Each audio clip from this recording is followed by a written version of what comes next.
ఇప్పుడు సంఘములో ఆరాధించే వాళ్ళు కనపడుతున్నారు, కానీ ఆత్మతో, సత్యముతో, పూర్ణ హృదయముతో, ప్రేమతో ఆరాధించే వాళ్ళు లేరు. ఇక్కడ మనందరం కూడుకున్నప్పుడు మనం పాడే పాటలు, శబ్దాలు వినపడతాయి, కానీ దేవుడు హృదయాన్ని చూస్తాడు. అందుకని యేసుక్రీస్తు ప్రభువారు ఆ దేవాలయంలో కూర్చొని అందరు కానుకలు పెట్టిలో కానుకలు వేస్తున్నప్పుడు ఆయన ఏం చూస్తున్నాడు? అక్కడ అందరు కానుకలు ఏమి వేస్తున్నారనే చూస్తున్నాం. ఇప్పుడు లాగా నోట్లు లేవు అనమాట. అప్పుడన్నీ ఏముండేవి? నాణ్యాలు ఉండేవి. సో పెద్ద డమ్ అని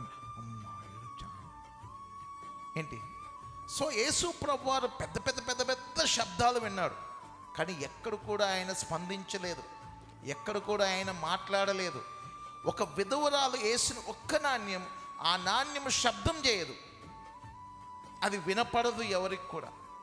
ఆమె వేసింది కూడా కనపడదు. ఆ వేసింది కనపడినా కానీ మనుషులు ఎవరు కూడా ఆ వేసిన దానిని గౌరవించరు. ఎందుకనంటే మనుషుల దృష్టిలో చాలా చిన్న. కానీ యేసుక్రీస్తు ప్రభువారు ఆ విధవరాలని, ఆ వేసిన నాణ్యాన్ని హెచ్చించాడు, గణపరిచాడు. ఆమె పూర్ణ మనసుతో ఇచ్చింది.